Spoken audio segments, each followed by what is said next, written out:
Welcome to Destiny. Now there's one thing you can't complain about in this game, and it's the graphics and the level design. It's fantastic. It looks beautiful, and the attention to detail is sensational. But there's some attention to detail you might never have noticed before because you might have run right past it. And I'm going to show you some of these. So the first thing is, we're in the Black Garden, and you might have seen these little pools of water around. But you might not have noticed is that the rain actually goes up. You can see the ripples unrippling and then the droplets going up into the air.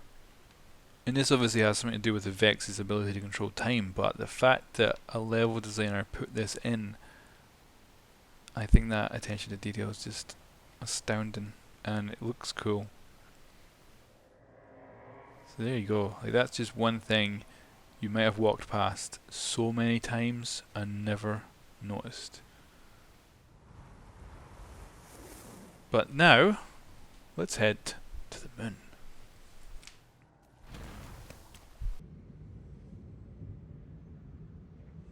So here we are on the moon, next to the Hellmouth.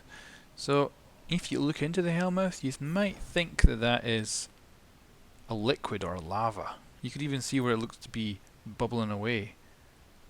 However, it's nothing like that at all. So let's go have a closer look.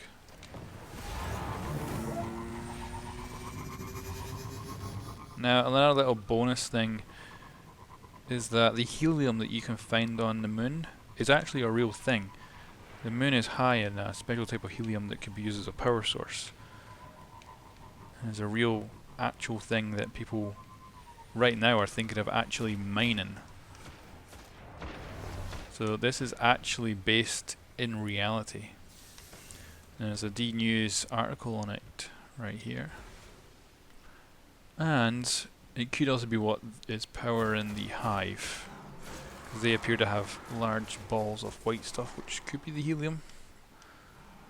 Anyway, let's get back to what we were doing.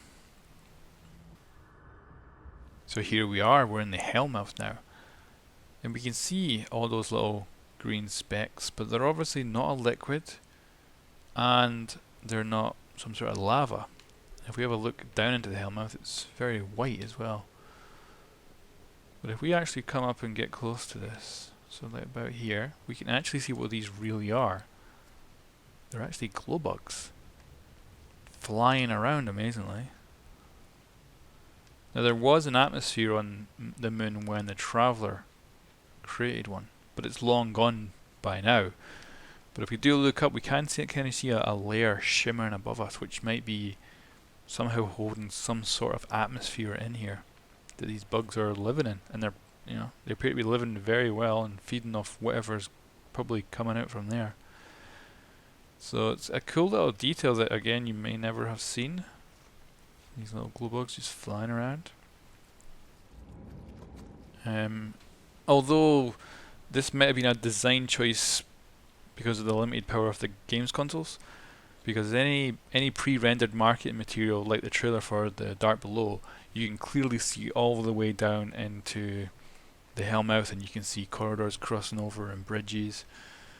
So this might have been a design choice to reduce the draw distance by adding this stuff in here, but it's pretty cool. Like, I never thought the hive would be supporting any kind of ecosystem that included life, and here we go. They got these bugs all living very happily down here, flying around. It's very cool. Okay, so our next stop is going to be Venus. So let's head to Venus. So here we are, we're on Venus, and this is the corridor leading up to the Nexus strike. And you run past these every single time, but there's these plants just over here, and these are actually interactive. If you get close to them, they actually react to your presence, which is very cool. Obviously don't do much, but it's cool that they exist. And then if we just jump up here, there's another one up here. And I think it's cool that a level designer's put this in, and someone's animated it and everything. So I'm guessing the insects get stuck on that and then get pulled in, and then they'll probably slide all the way down into here where they probably get completely and utterly digested. So I really think that's cool. Someone's gone to this effort to put these in and to make them slightly interactive as well. Because you just run past them normally and don't even notice they're there. Like, no one needed to put that effort in. But there you go. They exist. So I think that's really cool. Just another small bit that you don't get to see most of the time. But anyway, let's get moving. Next stop, Earth. So here we are, we're at the Cosmodrome on Earth. Specifically, we're at the Skywatch. And if you get up to a few areas where you can get a bit higher, you can actually see this city skyline in the distance. Definitely looks like some sort of advanced city, probably built in the Golden Age, would have once been home to millions of humans.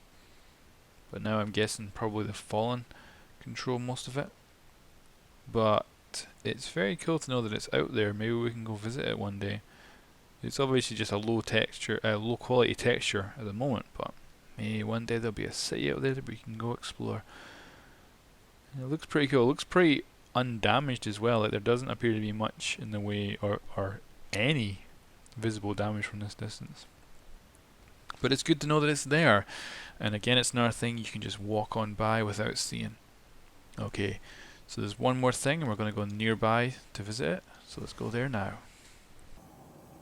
So here we are. We're in the Jovian complex. Now this you will recognise from the Omnigo strike that was added in the Dark Below DLC. This is where you come to fight Omnigo, so she's hiding out. And this actually hides a major plot point for potentially in Destiny 2 maybe.